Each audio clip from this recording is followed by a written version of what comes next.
Ассаламу алейкум, қадірлі YouTube арнамыздың көрермендері. Байланыста сіздермен қайта оралдық. Бұл Жетісу облыстық иман орталық мешітінің YouTube арнасындағы подкаст студиямыз. Бүгін сіздермен кереметтей тақырыпты сөз қозғап, ой жібітіп әңгіме дүкен құрмақпыз. Жалпы уақып сахабалардың жарыса жасаған амалы. Уақып дегеніміз не? Осы турасында өздеріңізбен ой бөлісетін боламыз. Ендеше бүгінгі студиямыздың қонағымен таныс болыңыздар.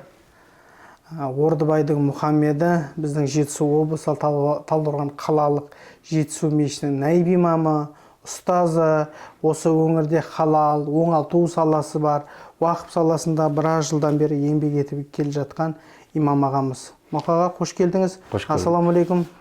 Уалейкумассалам. Қалайсыздар? Қалдарыңыз қалай? Шүкірліктер болсын. Мынау қыстың мезгілінің жаңадан ауысып келген алғашқы қардағы әрбір қазақ елінің, қазақ даласындағы әрбір шаңыраққа құт береке дарысын дейміз. Жалпы қысқа дайындық болды ма сізде? Кез келген қазақ үшін қысқа дайындық болады ғой. Қыс бір қазақ үшін бір ерекше бір соғым басталатыны, соғымның сойылатыны, қысты қазақ халқы бір ерекше. Қыстың қамын жаз ойла деп ертеректер. Жазда бүкіл жаңағы керек жарағын жинап, малын жазда семіртіп, қысқа дайындап, қыста жейміз деп отырады. Құрт майын жазда дайындап, қыста жейміз деп отырады. Шын алып айтқанда, қазақ әр көктем үшін, әрбір мезгіл үшін ерекше дайындалатын халықтың бірі ғой. Дұрыс айтасыз, жөн. Енді десек те осындай тұрмыс тіршілікпен қатар жаңағы енді әңгімемізге оралсақ, уақып деген дүние қатар қозғалыс жасап жүрді ғой. Жалпы бұл қазақ даласында уақып деген сөзбен етене жақын араласпаса да, бұл іске жақынырақ амал қылған біздің ата-бабамыз, ата-әжелеріміз бар, сөзсіз. Ең бірінші уақып деген не? Осыған түсінік бере кетейікші. Уақып жалпы лұғаттағы мағынасы, араб тілінде бұл лұғаттағы мағынасы бір нәрсені тосу немесе ұстап тұру арқылы халыққа пайда болды дейді. Енді шариғаттағы мағынасы кез келген бір ғимарат болсын, жер болсын, тағы да бір халыққа пайдасы тиетін бір орталықты ұстап, оны халықтың игілігі үшін жаратып отыру. Яғни халықтың пайдасына жұмыс жасайтын орталық істеу.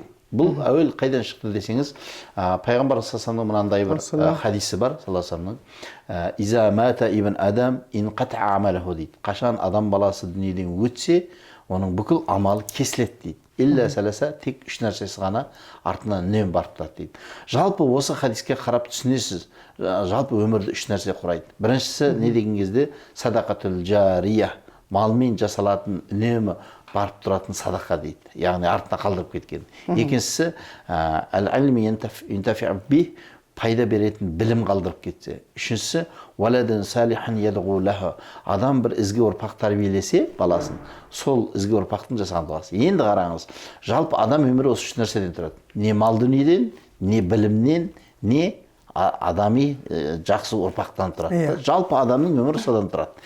Енді адам өзі дүниеден өткеннен кейін адамның артына не қалады дейді, барып тұратын артынан, ол сен дүниеден қайтып болып кетсең де саған барып тұратын ізгі сауапты амалдың бірі осы мешіт, медресе салса, жол салса, ол жолдан адамдар күнде жүріп өтеді ғой. Көпірде салып кетсе, ол көпірден адамдар өтіп тұрса, бұл адам дүниеден өтіп кетсе де қияметке дейін ол адамға барып тұратын бір ізгі амал екен. Міне осы істі, осы жаңағы жасалынып тұрған нәрсені садақатал жария, үнемі барып тұрған садақа деп айтылады. Ал осы істі ұйымдастыратын орталықты уақып деп айтады. Жалпы. Енді қараңыз, уақыптың ғалымдарымыз айтады, 4 рүкіні бар дейді, 4 парызы бар деп айтады. Қандай деген кезде, біріншісі уақып беретін адам болу керек. Бір адам өзі уақып, мен берем уақыпқа бір нәрсені.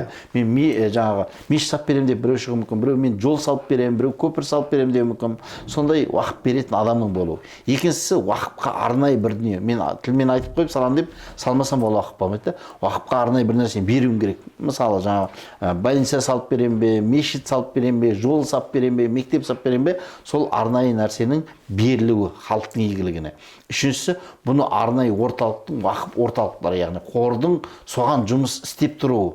Төртіншісі, бұл жасалынған істер тек халықтың пайдасына, Алланың разылығы үшін болуы. Біреу жасау мүмкін да, мен мысалы уақыпқа бір магазин, дүкенім бар, беремін, бірақ та мен дүкеннің 10%-ын өзім алып отырамын десе, ол уақыт болмайды да. Оған ешқандай шекім, Құдай үшін тек қана бердім, адамдарға осы нәрсе, мен дүниеден өтіп кетсем де осы жасалынған ізгі амал адамдарға барып тұрсын деу.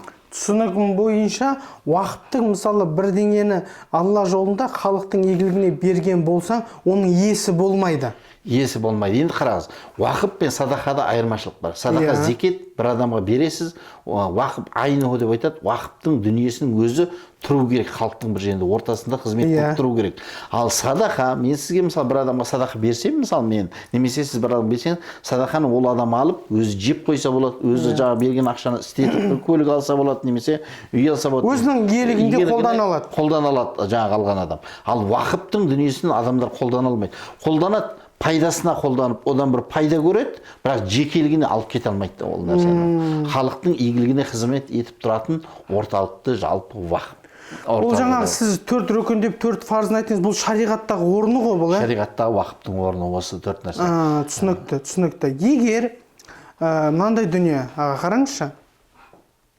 Бір адам сіз сөзге жақсы дүние айттыңыз, негізі беріп, оның 10%-ын өзім қалтама түсіп отырам десе, ол уақып болып есептелмейді. Уақып жалпы үшке бөлінеді, қараңыз. Біріншісі уақып хайрия деп айтады. Адамдардың пайдасы үшін берілетін уақып. Ахмет Ясауидің басына салынған кесене.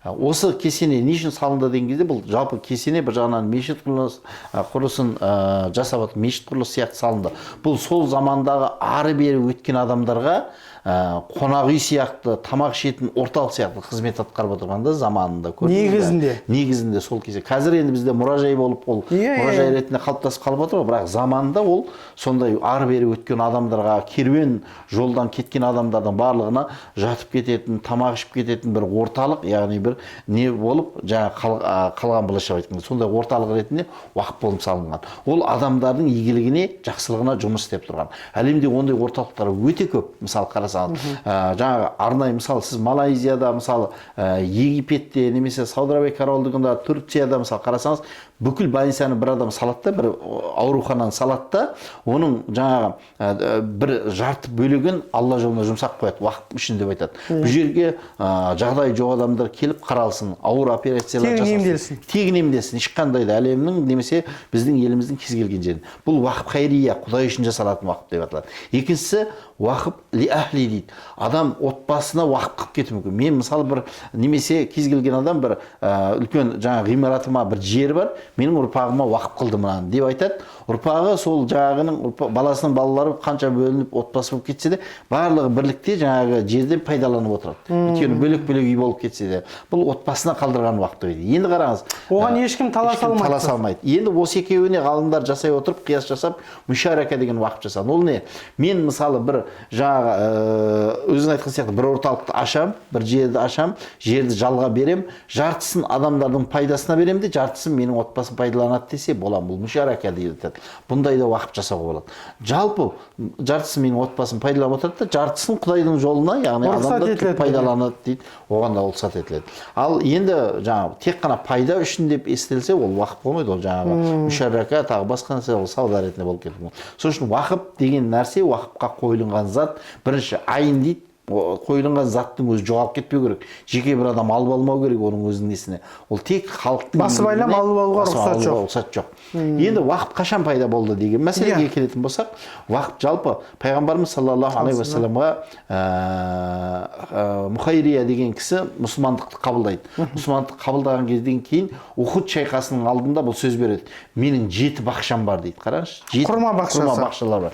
Енді Медине халқы үшін ең құнды нәрсе, қазіргі алтынға барабар десек де болады шығар, ең құнды сол уақытта ең құнды бизнес былайша ең құнды сауда сол кезде құрма енді да.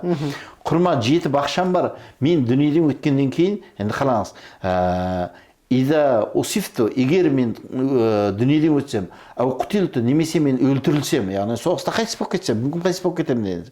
Фәамуали, менің мал дүнием, ли расулилля, Алланың пайғамбары үшін деп айтады. Яғни бұл кісі қайтыс болады, жаңа 7 бақша кімге қалды? міндетті де пайғамбар салам. Пайғамбарымыз бұны не істеді деген ой туады ғой. Не үшін адамдар пайғамбарды жақсы көрді? Өйткені пайғамбар өте әділетті болған. Бұны өзіне алған жоқ. Сол кездегі жетім жесір Мединедегі мұқтаж адамдарға осы жеті құрма бағынан кез келген уақытта жеп, бала шағасының игілігіне пайдалануға. Бірақ ағашты сындыруға, оны жаңағы құртуға болмайды, алып кетуге, басқа істеуге болмайды.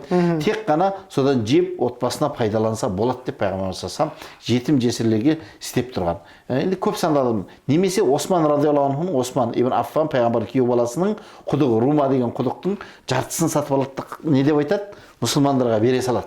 Мұсылмандар одан суды алып, ол кезде ең қиын нәрсе су еді, мұсылманның тапшы болып тұрған. Сосын сол құдық әлі күнге дейін істеп, әлі күнге дейін қызмет етеді, қарап тұрсаңыз. Немесе Омар ибн Хаттаб бір үлкен соғыс болған кезде Омар ибн Хаттабқа әдемі бір жер беріледі. Сонда сол жерге қызығып, тіпті кей кезде жер есіме түскенде бір қуаныш жүрегіме сыйлап тұр дегенде, кейіннен осыны пайғамбарымызға, Алланың пайғамбары, мен бұл жерді Алла жолына берсем, яғни уақыпқа берсем деп, уақып орталығына береді. Міне, немесе Абу Талханың Құран кәрімде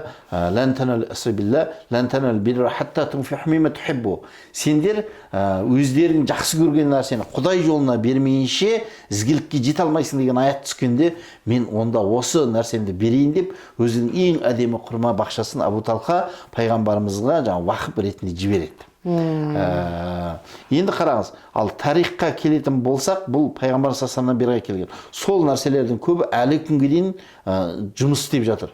Бүгінгі таңда осы уақып жұмыс жасап келе жатыр.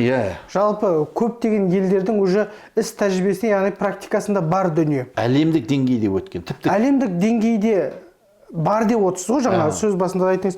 Енді қазіргі таңда әлемдік деңгейде уақып қандай ауқымды істермен айналысып келе жатыр? Мысалы, тілге тиек ететін дүниелерді айтайық. Енді қараңыз. Мысалы, Каир, Египет қаласы, Каирда, Мысыр елінде. Мысыр елінде уақыптың министрлігі бар. Бізде мысалы министрлік бар ғой, сол сияқты уақып министрлігі бар. Бұл немен жұмыс жасайды? Бұл мемлекетке кәдімгідей тіркелген уақып министрлігі, тіркелгеннен кейін бұл сол елдегі жетім балалар үшін, сол елдегі ауру, жаңа айттық қой, өздігінен больницаға қаралмайтын қатты ауру болған адамдар үшін больница салады. Жетім балалар үшін мынандай екен, Мысыр елінде. Жетім бала детдомда өседі ғой, 18 жастан кейін оны не істейді? Шығарып жібереді, дұрыс па? Шығарып жібергеннен кейін де ол енді бір жерге тұру керек қой. Ал уақып орталықтары арнайы үйлер салып тастаған. Үйленгенге дейін сол үйде барып тұра бересің. Үйленгеннен кейін сен ол үйден үйленесіз, неке қиғаннан кейін бір айдан кейін сізді ол жерден шығарады, яғни басқа жаққа кетесіз, өзіңіз тірлігіңізді көріп квартира ұстауға, жаңа үй жалдап тұрған мүмкіншілік бар деген сияқты. Онда сізді шығарады да жаңағы кісінің орнына басқасына келеді. Міне осы күнде қазіргі таңда әлемде сөйтіп жұмыс істеп жатыр. Енді тек бұл жолдарын айтып жатырмын, ал басқа жолдарын алып айтайық. Білім саласына қызмет етіп жатқан уақыт. Мысалы алып айтайық, Әләсада біздің бабамыз Сұлтан Бейбарыстың іргетасын құрап кеткен, іргетасын салып кеткен Әләсада университеті уақыптың көптеген нәрсесімен жұмыс жасайды ол жерде. Шетелден келген қаншама бала, біздің Қазақстаннан талай балалар барып оқыды деген сияқты білім алды. Әлемдік деңгейде үлкен ғалымдардың жаңағы әлемдік деңгейде білім беріп отыруына уақып оларға не істеп отыр? Жағдай жаратып беріп отыр. Ғалым болып шығуға, бүкіл әлемге солай шығуға. Және о жақтарда жаңағы өзің айтқан сияқты больница дейміз ғой енді, жаңағы додырханалар, яғни ауруханалар. Бұлар уақытта жұмыс жасайды. Олар не істейді? Жаңағыдай өте қатты ауру болғанға, даралауға жағдай болмаған жерлерде сол аурухана жұмыс жасайды да, оның жарты бөлігі уақытқа жұмыс жасайды. Жарты бөлігі сол аурухананың қызметкерлеріне қызмет етеді. Ол не деген сөз? Түскен ақшадан алып, ол жерде тегін жұмыс жасамайды ғой. Врачтың өзінің ақысын береді. Басқа больницада врачқа 100 000 төленсе, уақыпқорлар оған 150 000 төлейді. Өйткені сен халыққа дұрыс қызмет ет деп. Ол жердегі жаңағы медсестрасы бар, жұмыс істейтін бар, қызметі бар, машинасы бар, көлігі бар, бүкілінің несі шығыны өтілгеннен кейін, ал екінші жағында аурухананың жарты бөлігі немесе екі аурухана қатарланса, біреуіне қызмет етеді, екіншісі халыққа қызмет етіп тұрған. Тегін қызмет етіп тұрған орталықтар бар. Немесе әлемде мынандай бір үлкен бір қызығарлық бір уақиға бар. Мактабата Шамила деген интернет жүйесінде әйгілі кітапхана бар. Кітапхана. Енді қараңыз, бір кісі осы уақыт турасында естиді, бірақ ол әлемнің өте үлкен жақсы байларынан жағдай бар болады, бірақ өте иманды азамат болады. Сөйтіп сол уақытқа мен бір іс істесем деп біраз ақша жинап жүреді. Ақша жинайды да, сөйтіп жүрген кезде бір күні бір ғалыммен сөйлесіп отырған кезде ол жаңа кітапхана, интернетте кітапхана ақшаменен кіретін кітапхана болады. Яғни сіз ақша төлейсіз, содан кейін ғана сізге кіруге мүмкіншілік жасайтын кітапхана. Сол кітапханадан жаңа кітаптар алып оқып тұрамын деп жаңа сұхбаттасып қалды ғой.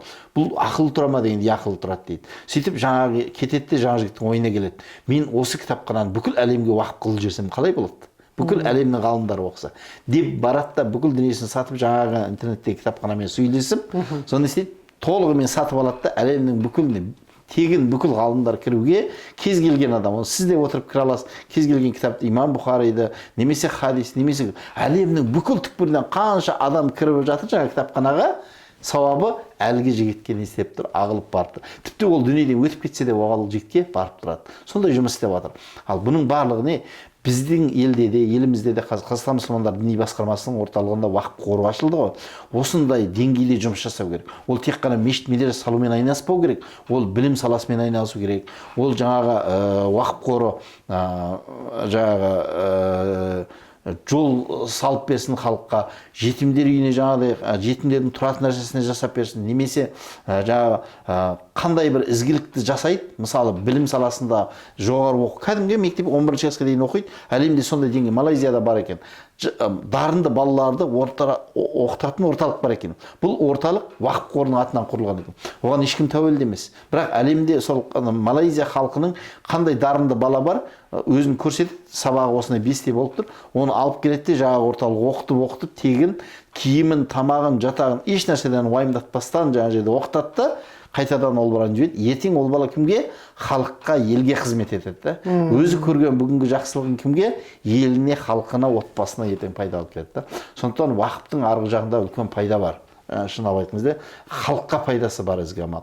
Халыққа пайдасы бар жақсылықтар тұратын бір орталық. Енді әдемі, жақсы. Әлемдік деңгейдегі түсініктермен қазіргі іс-тәжірибе амалдарын түсіндік, Алла разы болсын. Ағасы, біздің қазақ даласында, қазіргі бүйтіп қалайықшы, қазақ даласындағы кезіндегі уақыптың жұмысы бар болды ма, болса қандай болды, қазіргі таңда уақыптың жұмысы қандай іс-шара шеңберінде қалай қозғалыс жасап жатыр жалпы?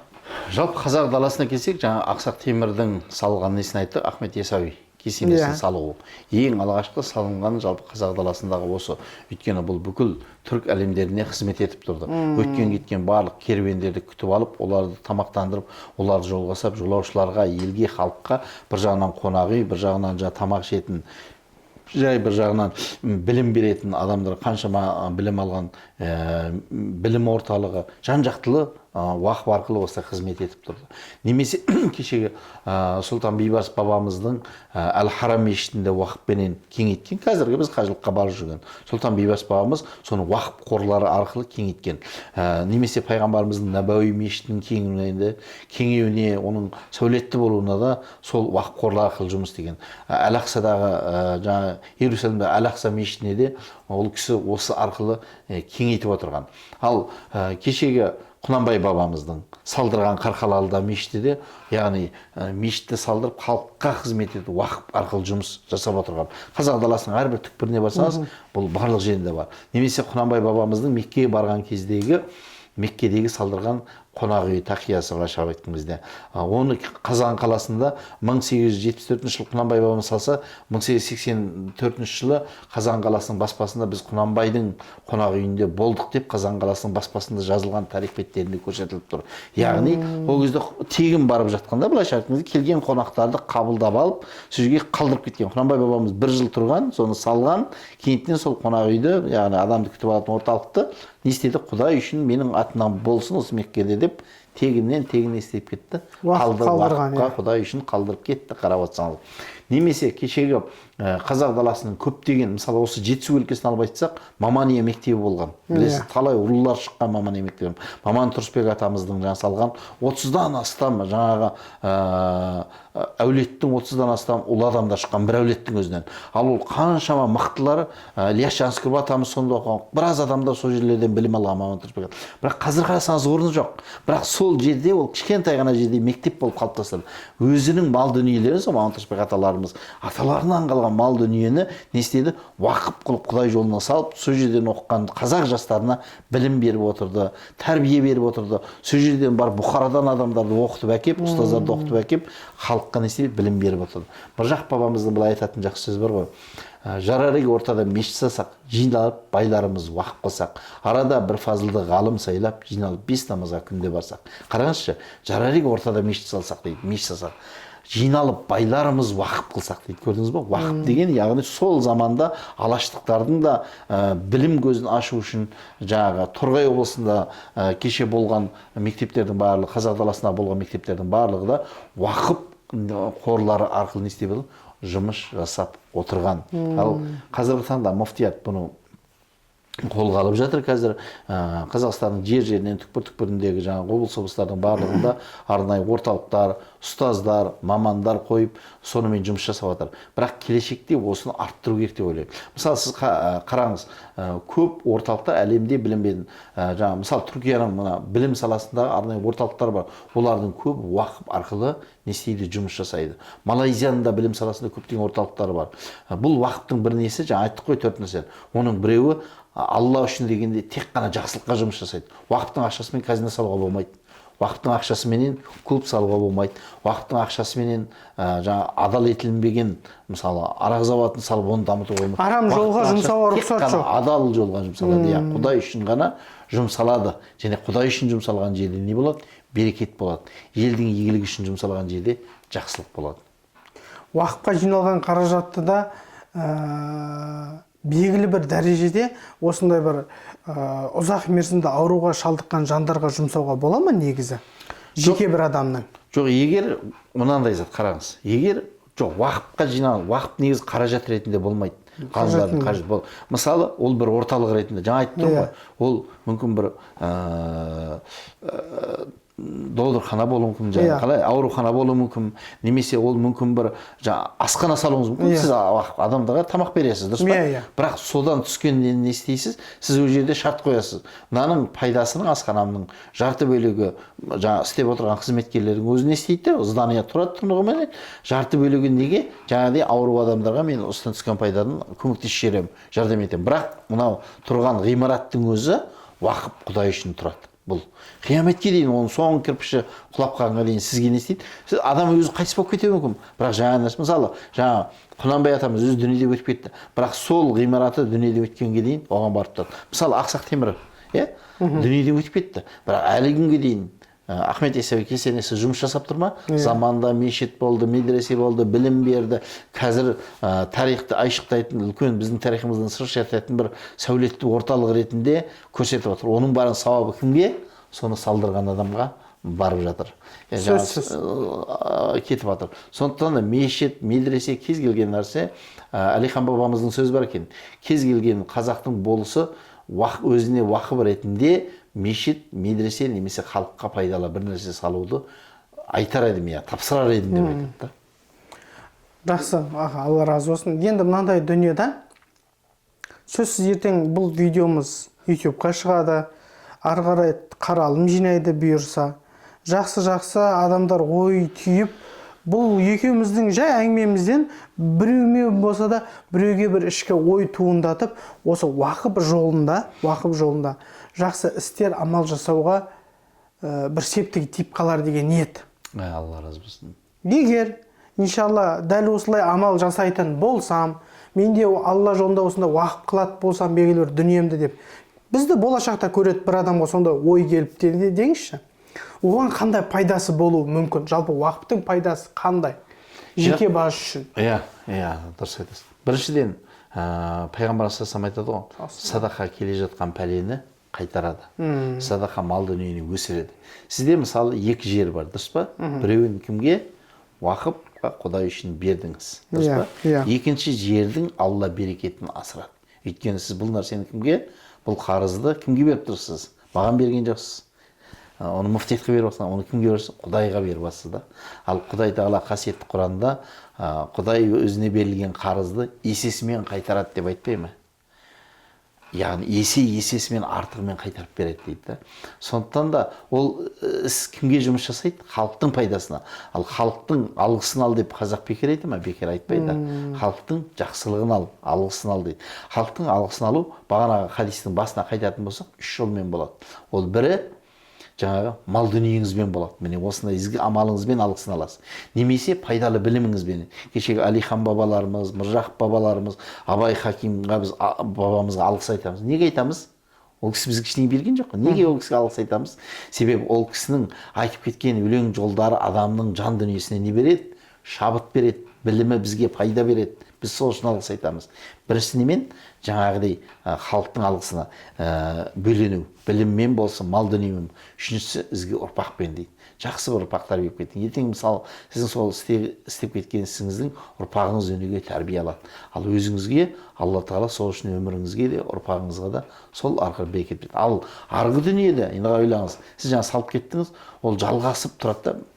Түркиядан баяғыда бір кісі келді. Осыдан 20 жыл алдын десем қателеспеймін. Бір 15 жыл алдын шығар, 20-15 жыл алдында. Сол қасында аудармашы болып жүрдім. Келгенде ол Алматыда, неде бүкіл облыстарда жаңағы не істеп жүрді. Кішкентай балаларды сүннеттейді.